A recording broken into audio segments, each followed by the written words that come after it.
Les ZFE mobilité, zones à faibles émissions, font partie des nouvelles mesures environnementales européennes pour limiter les émissions de gaz à effet de serre et de particules. Une réglementation basée sur les vignettes critères visant à restreindre l'accès aux voitures à certaines zones selon leur degré d'émission. L'accès aux métropoles ZFE sera donc encore plus contraignant que prévu. Les véhicules classés 4 et 5 ou non classés pourraient être interdits de circulation dans les ZFE. Jusqu'à présent, une dérogation était en vigueur pour les véhicules bénéficiant d'un certificat de collection, mais cette dérogation pourrait être remise en cause. Actuellement, il existe 4 ZCR, zones à circulation restreinte. A noter qu'à la demande de la FFVE, chacune d'elles avait accordé aux véhicules de collection une dérogation permanente. Les ZFE seront mises en place dès 2021 avec déjà 7 nouvelles zones. 12 métropoles réfléchissent également à l'instauration des ZFE dès 2021. Dès 2023, l'État appliquera des restrictions de circulation à toutes les agglomérations ne respectant pas les normes de qualité de l'air. En 2025, toutes les agglomérations de plus de 150 000 habitants seront concernées.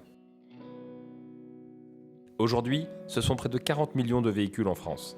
Sur ces 40 millions, on compte 800 000 véhicules d'époque, dont 213 000 véhicules 4 roues en certificat de collection, puisque les 2 roues motorisées ne sont pas concernées à date par les ZFE. Avec moins de 1% du parc roulant en certificat de collection, 15 fois moins de kilomètres et 5% de diesel sur les véhicules particuliers, leur contribution à la détérioration de la qualité de l'air est infime et même pas mesurable. Ces données chiffrées ont conforté la FFVE dans ses actions menées auprès de chacune des métropoles concernées par les ZFE.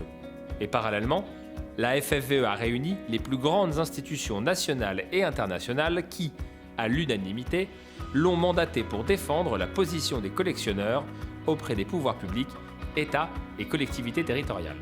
De plus, une initiative parlementaire récente a conforté notre démarche. Le dépôt au Sénat et à l'Assemblée nationale de 2 propositions de loi identiques prévoyant l'introduction en France d'un dispositif de dérogation nationale. Rappelons maintenant la place des véhicules d'époque. 4 milliards d'euros de chiffre d'affaires tous les ans, 20 000 emplois, des milliers de rassemblements et des millions de sourires.